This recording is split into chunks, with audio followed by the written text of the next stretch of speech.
So the Masters 2019 gets underway tomorrow with the tee times at first thing in the morning. The Wednesday of Masters Week is the most fun, and we were on the course today for, well, practice rounds and the par 3 contest. And we saw a hole-in-one today by Brooks Koepka on the big course on hole 16 that we just missed it. We weren't sure who had it. It was Ricky Fowler was playing with Dustin Johnson and Brooks Koepka, and they were all walking up to the green. We didn't know who actually had the hole-in-one until Brooks. And then he just gave it a like. You were like, he needs to throw it and give it to someone. Throw it to the crowd. Yeah. Let somebody have it for the rest of their life. Now, an incredible day. The par 3 contest is always so good. And we were talking about this yesterday. It's just a great way for the players to unwind and relax before, I guess, the enormity of tomorrow kicks off.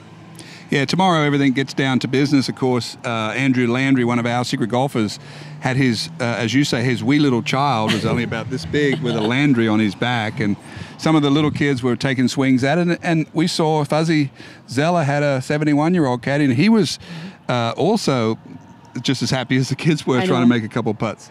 It really is. Now, we have 3 of our secret golfers in the field. Marc Leishman, who had an incredible Masters last year.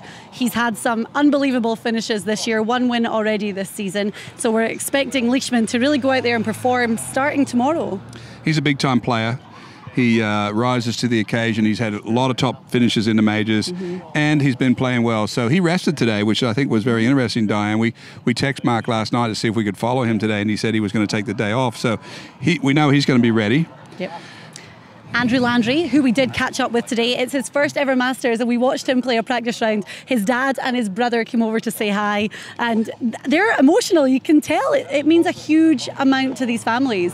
He's a Masters rookie. His father said to me that he never thought he'd see his son play at the Masters, let alone him walking the course with him.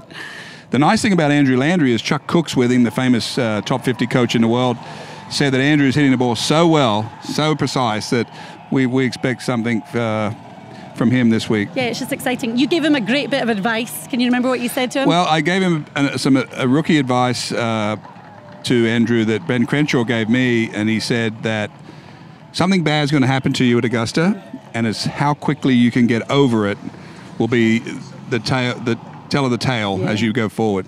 And it's the same advice you gave Patton Kizzire last year, so he's back for his 2nd Masters this year. We saw him a little bit today. Patton's always looking so chilled and relaxed anyway. Yeah, you know, he looks like Tom Weiskopf in a certain way. He's about 6'5". People don't realize how big Patton is. And this course is really good for him because he's probably one of the top putters or top 5 putters out on the tour. So I know for me, if I could have had Patton's putting stroke when I played here, who knows? Maybe I would have had a green jacket. Maybe you wouldn't have had those 3rd place finishes. Mind you, still pretty good, let's be honest. Yeah. The weather today, perfect in Augusta, Georgia. It's going to be great for the first 2 days. Weekend, a little bit iffy. But after seeing the course today, it's as perfect and as immaculate as ever. And we can't wait for this to get underway. And what about Jack Nicklaus saying on his news conference today that he's never seen Tiger more relaxed and poised, ready to win maybe his 5th green jacket? And who, by the way, has been tipping heavily on Tiger this week, and I have it in my Secret Golf Tour game, which you'll all be able to play very soon.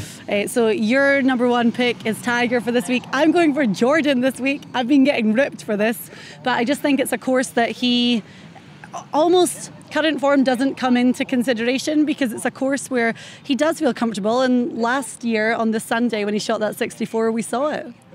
Well, we certainly will find out. Of course, he already has a jacket to his name, so you know, Jordan's he needs to right the ship. But this would be the spot for him to get his game back on track. I don't really think, honestly, in my head, I don't think him being in a big slump because he had a great year last year, but he's had some off, but okay. He's not my A pick. Okay. So the 2 main storylines: Tiger potentially winning his 5th green jacket, or Rory going for the career Grand Slam. We talk about this on the Secret Golf podcast. Colt Knost is on there. He's picking Rory, but we're going to have to see how it unfolds starting tomorrow.